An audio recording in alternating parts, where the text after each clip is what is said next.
Explore Hyderabad exclusive temple jewelry exhibition Nakshi Mela at Varahi Silver Jewelry KPHP.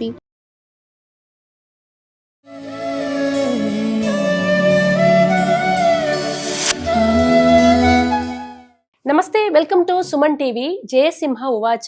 నేను మీ కృష్ణవేణి. మనిషి జీవితంలో పుట్టిన తర్వాత మనం మరణించేలోపు తప్పకుండా దర్శించుకోవాల్సిన ఒక 7 ప్రసిద్ధ ఆలయాలు ఉన్నాయి. ఎవరైనా కానీ వీడియో చూసేవాళ్ళు ఖచ్చితంగా మీరు లిస్ట్ పెట్టుకోండి.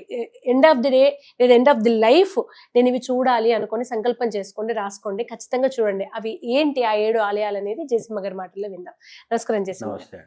7 ప్రసిద్ధ ఆలయాలు ఖచ్చితంగా మనిషి జన్మించిన తర్వాత చూడాల్సినవే అంటారు. అవి ఏంటి? ఇక్కడ మనము 7 ఆలయాలు అని చెప్తున్నాము, కానీ ఈ 7 మాత్రమే చూసే సరిపోతుంది అని చెప్పట్లేదు. ఎందుకంటే మనకు గురి కుదిరినప్పుడు మన వీధి చివరిలో ఉండే మన లోకల్ టెంపుల్ ఉంటుంది కదా, మన కాలనీలో మన వాళ్ళు కట్టిన 20 ఏళ్ల కిందట ఆలయం కూడా గొప్పదే, ఖచ్చితంగా దానికి కూడా వెళ్ళాల్సిందే. అట్లనే కొన్ని ఉంటాయి, సమ్మక్క సారక్క జాతర ఉంది, దానికి అందరూ వెళ్ళకపోవచ్చు, కానీ వెళ్ళే వాళ్లకు అది గొప్ప క్షేత్రం. అట్లాగే గుజరాత్ తీరంలో ద్వారక ఉంటుంది, పండరీపురం ఉంటుంది. ఇట్లా మనకు దేశంలో నిజానికి భారతదేశం అనేది ఒక దేశం కాదు, అనేక దేవాలయాలు ఉన్న ఒక దేవాలయం. ఇది ఒక దేవాలయం, దీంట్లో ఉపాలయాలే ఉంటాయి. కాబట్టి మనం చూసే మహా ఆలయాలు ఏవైతే ఉన్నాయో అవన్నీ కూడా ఉపాలయాలు. అసలైన దేవాలయం ఏది అంటే భారతదేశమే ఒక దేవాలయం. ఈ భారతదేశం అనే దేవాలయంలో వేల సంఖ్యలో ప్రధాన ఆలయాలు ఉన్నాయి. ప్రధానం కాని ఆలయాలు ఇంకా లక్షల్లో ఉన్నాయి.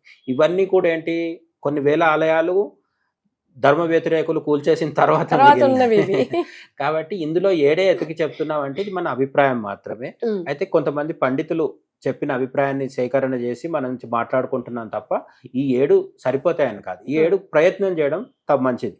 మొదటిది తెలిసిందే, కాశీ విశ్వనాథ ఆలయం. కాశీ విశ్వనాథ ఆలయానికి నేను ఎప్పుడు ప్రాక్టికల్గా ఒక విషయం చెప్తాను. మీరు రైల్వే స్టేషన్కి వెళ్ళండి, ప్లాట్ఫామ్ మీద నిలబడండి, నారాయణాద్రి వెంకటాద్రి ఎక్స్ప్రెస్ దగ్గర నిలబడండి.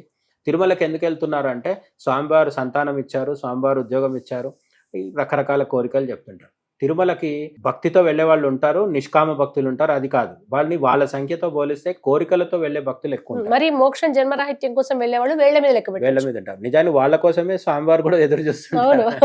చాగంటి వారు ఏం చెప్తారంటే, హుండీలో 4 కోట్లు వచ్చాయి, 5 కోట్లు వచ్చాయని మాట్లాడుకుంటాం, కానీ ఈ నిష్కామ భక్తుడు ఎవరైతే ఉంటారో వాడేసే 1 రూపాయి కోసమే స్వామివారు ఎదురు చూస్తుంటారు. కుబేరుడికి అప్పు తీర్చేది ఆ 1 రూపాయితోనే. సరే, అయితే నేను చెప్పేది ఏంటంటే, తిరుమల వెళ్ళే రైల్వే స్టేషన్ ట్రైన్ దగ్గర నిలబడితే ప్రతి వాడు ఒక కోరికతో వెళ్తున్నట్టుగా అనిపిస్తారు. అదే కాశీకి వెళ్ళే ప్లాట్ఫామ్ మీదకి వెళ్ళి చూడండి. కాశీకి ఎందుకు వెళ్తున్నాం అంటే కోరిక పెద్దగా ఏమి ఉండదు. కోరిక ఉండొచ్చు ఒకరిద్దరికి, కానీ 100కి 99% మంది కాశీకి వెళ్ళాలనే కోరికతో వెళ్తారు. అంతే. తిరుమలకి కోరికతో వెళ్తారు, ఏదో ఒక కోరికతో వెళ్తారు. అదే కాశీకి వెళ్ళడమే ఒక కోరిక. ఎట్లయితే జెరూసలేం వెళ్ళాలి, మక్కాకు వెళ్ళాలి అని ఇతర మతాల వాళ్ళు జీవితాశయంగా పెట్టుకుంటారో, హిందూ అన్నవాడు కాశీకి వెళ్ళాలని పెట్టుకుంటాడు. ఇందులో వైష్ణవ శైవ భేదాలు కొంత ఉండొచ్చు, కానీ కాశీలో విష్ణువాలయాలు కూడా బోలెడు ఉంటుంది. అట్లనే తులసిదాస్ అంతటి రామభక్తుడు కాశీలో కూర్చొనే కదా రామచరిత మానస్ మొత్తం పూర్తి చేసింది.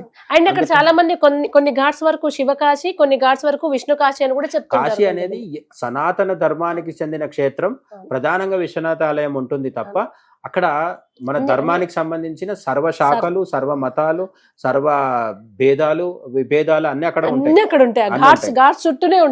అందుకని కాశీకి జీవిత కాలంలో ఒక్కసారన్నా వెళ్ళాలనేది హిందువుల అభిలాష.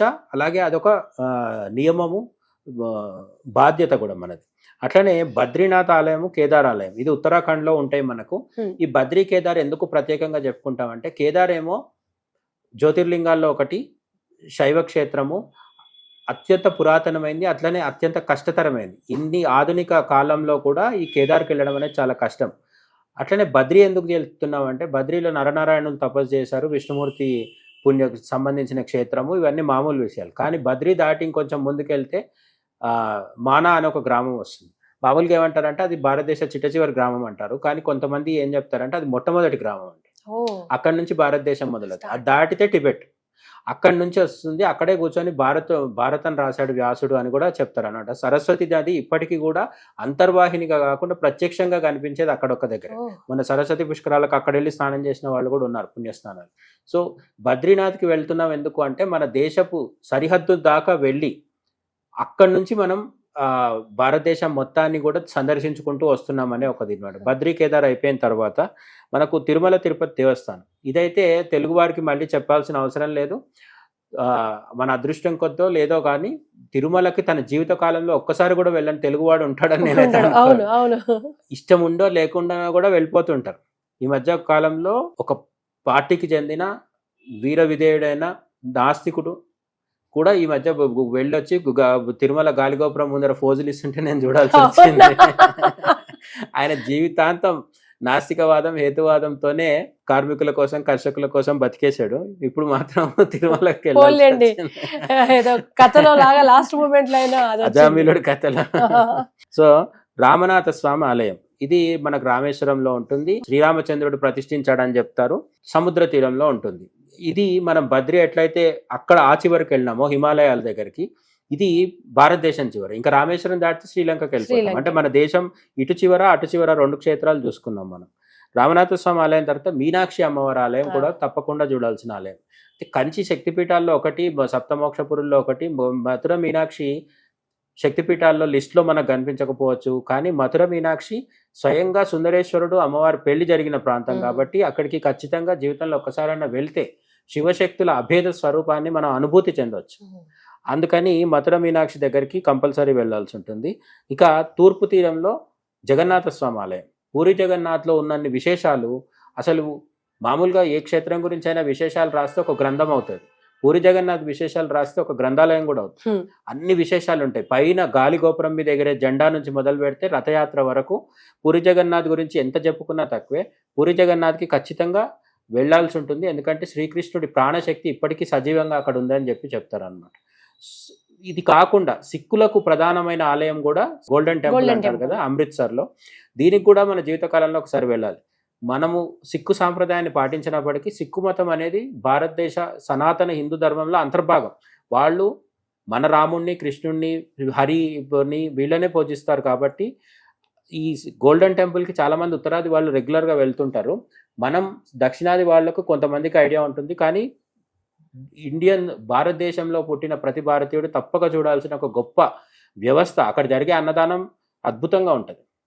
ఇది కాకుండా మనకి ఇప్పుడు మనం చెప్పుకున్న 7 కాకుండా వేరే దేవాలయాలు లేవా అంటే నేను చెప్పినట్టుగా ద్వారకా ఉంది, సప్తమోక్షపురాల్లో అది కూడా ఒకటి ఉంటుంది. అష్టాదశ శక్తిపీఠాలు, 12 జ్యోతిర్లింగాలు ఉంటాయి. ఇవి కాకుండా మనం పాకిస్తాన్లోకి వెళ్తే బలూచిస్తాన్ లో కూడా శక్తిపీఠం ఉంది. అట్లనే మన దురదృష్టం శారదాపీఠం, కాశ్మీర్లో శారదాపీఠం బార్డర్ దగ్గర ఇప్పటికీ మనకు కనిపిస్తుంటది, ఒక ఏమంటారు రాళ్ల దిబ్బలాగా. కానీ మనం ఏం చేయలేని పరిస్థితి ఉంటుంది. ఇటువంటి అనేక దేవాలయాలు ఉన్నప్పటికీ మనం చెప్పుకున్న కాశీ మొదలు సువర్ణ దేవాలయం వరకు, గోల్డెన్ టెంపుల్ వరకు ఈ 7 మాత్రం తప్పకుండా దర్శించే ప్రయత్నం చేయాలని మనకు కొంతమంది పండితులు చెప్తున్నారు అన్నమాట. Thank you so much. జై శ్రీరామ్.